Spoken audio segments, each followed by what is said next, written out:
Some Catalyst grant winners have quite abstract ideas that push science forward, but Nikos founded Intoolab, which came into use really quickly through the COVID-19 pandemic, even predicting the virus's impact on the human body before this could be statistically confirmed by patient observations.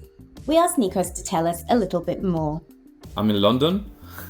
I'm based in UK. The past year or so, right now I'm a chief AI officer at a healthcare company called SciSaf, and I'm also founder of a rather new AI startup in space exploration and maneuvering, which is close to the technology that we used when we won the Catalyst grant back in 2019. So yeah, we won in 2019 with Intoolab, the company I founded back then. Tell us what Intoolab is all about. So what we did is, even back then, right? Back in 2019, So what we did was we created the first AI platform that was able to simulate how different human body mechanisms could interact with each other given specific scenarios. For example, we were able to understand what it really takes place, in the absolute mechanisms and, deep down chemistry in the presence of a virus or in the presence of a specific chemical. So the idea was that we were able to simulate how the human body works in a similar way that we humans do, similar way. Who uses Intoolab, and can you tell us what the impact of Intoolab has been on them? How does it utilize AI? What happened is many companies used it, especially during the COVID period.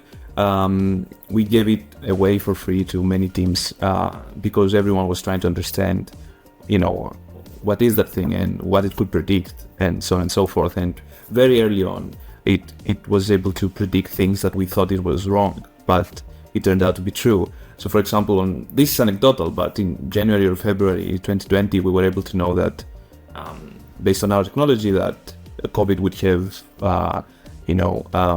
will hurt your brain, your heart in specific ways. And we thought, come on, that must be wrong, right? But it turns out that it wasn't. So the power of such algorithms is that it is able to simulate environments that, when I say environments, I mean, the human body, that you may not have seen yet, but because it makes sense according to how it works, it is able to actually, predict that this probability may happen. What was it about the Catalyst grant that made you want to apply for it, and what makes it different to other grants? The amazing thing with digital science, right, is that it is not just digital science. It's part of a huge thing called Wholespring, and it's huge publishers, right? So the most important aspect of AI, especially back then, is literature, right, is research. And one of the major impacts that digital science had in us is basically the opportunity to work with companies that were under digital science and start to realizing, how could we work together and basically exploit this huge bulk of knowledge under the Wholespring umbrella, basically. So it was really important for us to have, a partner that is, one of the best, if not even the best and biggest publisher out there. So yeah, it was huge.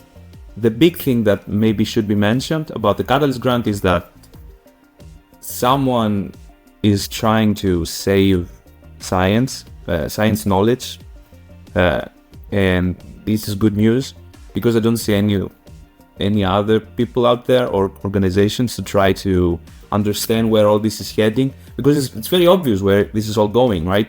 It's very obvious that we're going to an open access literature kind of deal, which means that you need to have different monetary, values and monetary streams so that literature will still be the quality that it is today, which means that you need to figure out, what services you can work around it.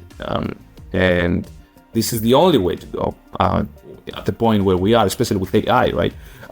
So I think the biggest thing, the biggest shout out that we can make to Digital Science and Catalyst Grant is that they are pushing the envelope in trying to, keep the quality of literature, as it should be, at least. So yeah, I think it's very important that this exists. How has Intoolab progressed since winning a Catalyst grant? Yeah, we did do some tests with the mentioned guys, especially early on. ReadCube as well, but I think now it's called Papers, but back then it was called ReadCube. So we did some tests with a bunch of companies, because the whole idea was how can we create some sort of service for the different portfolio companies of digital science, and also how can we benefit from the companies. So we try to see how organic the partnership could become, basically based on the different portfolio companies that digital science already has. The amazing thing with digital science, right, is that they attack literature. So they attack knowledge, basically, with different services. It is not just that they will, invest in whatever. There's a very specific strategy that tries to see it, as much of a 360 service as possible, because everyone knows that publishing is not as strong as it used to be. I mean, in terms of monetary value. So, the market is changing, and digital science is smart enough to realize that, okay, we can create services around it so that we can make it even more powerful than just having the knowledge. We also have the tools so that you can do whatever you want with this knowledge. So the grant helped us a lot, because digital science also connected us with companies that they were already customers of digital science, especially healthcare companies, like medium, large pharmas. That was almost impossible for us to just go and tell them, hello, we're here. It was almost impossible. So we did need, some sort of, proof that we know what we're talking about. And that proof is basically the warm introduction from Steve and others from digital science.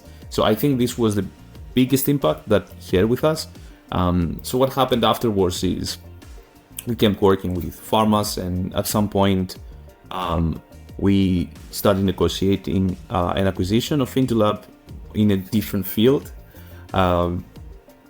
Things happen, and then that acquisition moved forward as an acqui-hire with an Indian company. How it goes. And we are still moving through that, and now moving forward to using a similar technology to another passion of mine, which is space. What advice would you give somebody thinking of applying for a Catalyst grant?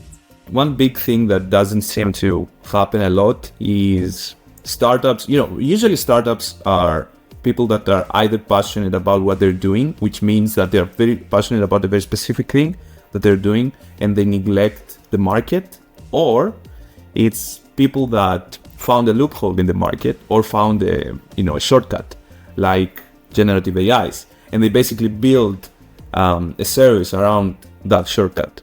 So I suggest to both of them to realize exactly what their weaknesses are and be able to defend them, because people are digital science, and also investors, they know what they're doing, right? So you need to be prepared for your weaknesses, because you would need to work on them. And if you don't know what your weaknesses are, then no one is going to put their money and time on you if you don't know what you're doing. So the biggest thing is, depending on what profile you have as an entrepreneur, you need to understand, what you lack of, or what your weaknesses are. So yeah, I think this is the biggest thing. Our biggest weakness was the distance we had from the market, because none of us was, a healthcare, anything employee or whatever. We were AI guys. So we have the huge gap in understanding and basically even knowing, key people in specific customers. So yeah, it helped a lot for us to, because we basically were sent off from digital science to specific pharmas so that we can pitch. And there were, at every occasion, there were like 10 different people from each pharma that were listening to us. And this is huge because this doesn't happen. So it gave us a very clear, bulk of information that we could use so that we can become better. Especially, so the first time that this happened, it was a disaster. So on the first appointment, you can ask Steve about it. The first appointment that Digital Science booked for us in a big pharma, it was a complete disaster. But that was a huge, not slap, but a huge awakening on exactly what we needed to work on and what we didn't. I personally, I was a CEO. I was too in love with the technology, which I needed to be, but I should also be in love with the customers, and I wasn't. So I started realizing, what the gap was. It's great to hear Nikos share an example of how the path to success often includes failure. The Catalyst Grant creates an environment within which people can safely experiment with new ideas. If you have an idea you'd like to explore and think the Catalyst Grant could be for you, find out more on our website,